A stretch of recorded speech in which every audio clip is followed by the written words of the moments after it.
Día martes en Noticiero 9 al mediodía y es el momento de abrir nuestro consultorio porque contamos con la presencia de nuestro médico veterinario, el doctor Javier Aranda. Javier, ¿cómo estás? Muy buenas tardes. Buenas tardes, chicos, ¿cómo están?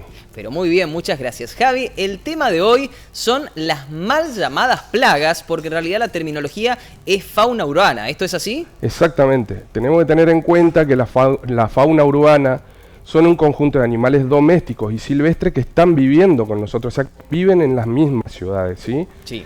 Tenemos dentro de esta fauna urbana, aparte de los perros, los gatos y los animales domésticos, como dije, tenemos aves, que todos conocemos, que tenemos pajaritos, palomas, mamíferos, voladores, ejemplo, los murciélagos, después tenemos reptiles, anfibios, etcétera. Por eso cuando hablamos de fauna urbana tenemos que hablar en su conjunto, ¿no?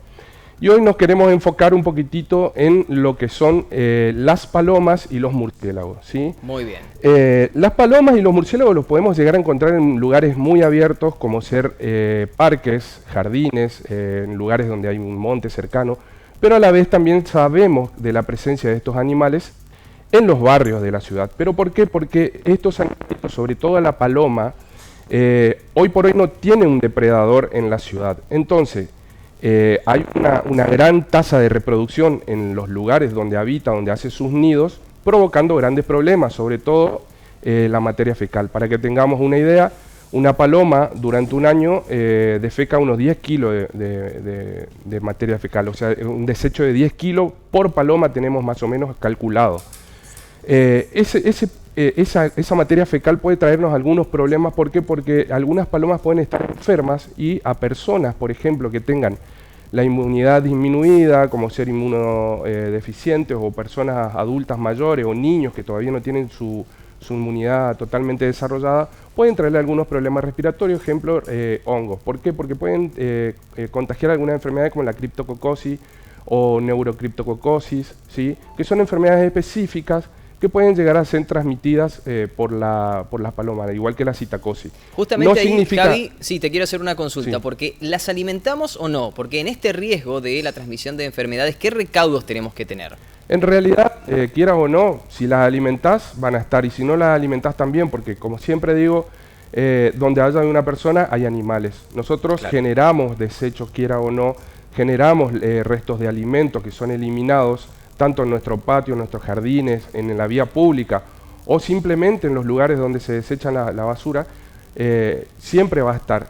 Incluso hay métodos de control de palomas que muchas veces se controlan a una cierta población para que no se reproduzca, no se las mata, pero se trata de limitar la reproducción.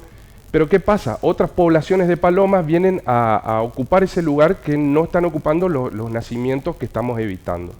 Así que es un poco controversial, el problema que nos traen las palomas son muchos, más allá de que es una fauna que la tenemos presente en todas las ciudades grandes. Mismo acá en Resistencia vemos que en los edificios públicos hay una gran cantidad de palomas, las poblaciones son muy altas. Sí. Lo que se recomienda generalmente es que no se alimenten para que no hagan nidos cercanos, ¿sí? Muy bien. Pero sí hay métodos de control. Bien, y dijiste que íbamos a hablar de palomas y también de murciélagos. Sí, los murciélagos son muy importantes. Por ahí no son muy lindos que digamos, porque si vemos una foto o vemos un murciélago cerca del suelo, que no hay que tocarlos, no son muy estéticos que digamos, pero cumplen un rol fundamental. Y para entender esto, yo quiero clasificarlas medianamente rápido para que entendamos que tenemos macroquirópteros y microquirópteros. ¿Qué son? Que son los grandotes, los macroquirópteros, que cuando despliegan las alas miden hasta 2 metros, son diurnos, que son esos que vemos en las redes sociales que por ahí parecen un zorro gigantesco que tienen unos ojos grandes. Y los microquirópteros, que son los que a nosotros nos interesa, que son los que tenemos acá, son los murciélagos nocturnos, los que vemos, que ahí tienen una gran variedad. Por eso son muy importantes en la función y en el rol que cumplen. ¿Por qué?